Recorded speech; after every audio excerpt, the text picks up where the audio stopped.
అందరికీ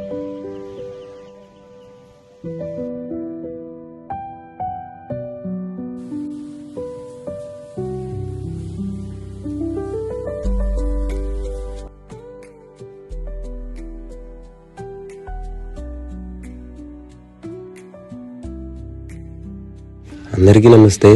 నా పేరు విజయ్. నేను ఈసీ థర్డ్ ఇయర్ చదువుతున్నాను. గత 3 సంవత్సరాలుగా యోగా ప్రాక్టీస్ చేస్తున్నాను. యోగాలో చాలా పథకాలు సాధించాను.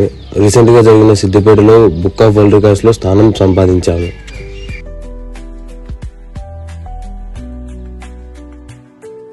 హాయ్ అందరికీ, నా పేరు అరవింద్. నేను IIIT ఆర్కే వ్యాలీలో బీటెక్ థర్డ్ ఇయర్ ఈసీ డిపార్ట్మెంట్లో చదువుతున్నాను. నేను ఎన్నో యోగాసన కాంపిటీషన్స్లో పార్టిసిపేట్ చేశాను.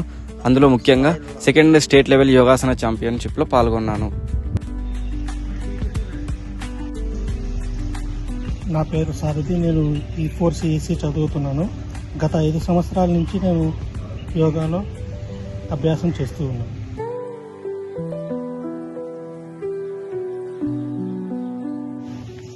Hi, I am Mr. Nagabavan Bhuma from E4CSC and I am practicing yoga since 5 years.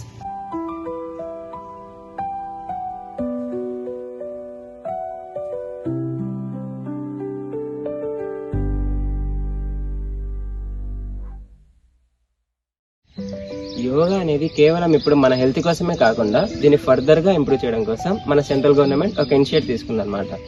అదేంటంటే యోగాసన భారత్ని ఎస్టాబ్లిష్ చేసి దాని ద్వారా డిస్ట్రిక్ట్, స్టేట్, నేషనల్స్ ఇలా కాంపిటీషన్స్ జరుగుతాయి. సో అందులో వచ్చిన మెడల్స్ ని బేస్ చేసుకొని మనకి ఇప్పుడు స్పోర్ట్స్ కోటాలో కూడా రిజర్వేషన్ అనేది ఇవ్వడం జరిగింది. సో మనకి ఏ గవర్నమెంట్ జాబ్స్ కైనా కూడా ఈ స్పోర్ట్స్ కోటాని యూజ్ చేసుకోవచ్చు. చూసారు కదా ఫ్రెండ్స్, ఇన్ని ఉపయోగాలు ఉన్న యోగాలో మీరు భాగస్వామ్యం పంచుకొని కాంపిటీషన్ లో చేరాలనుకుంటే గనక వెంటనే యోగాలయాన్ని సంప్రదించండి.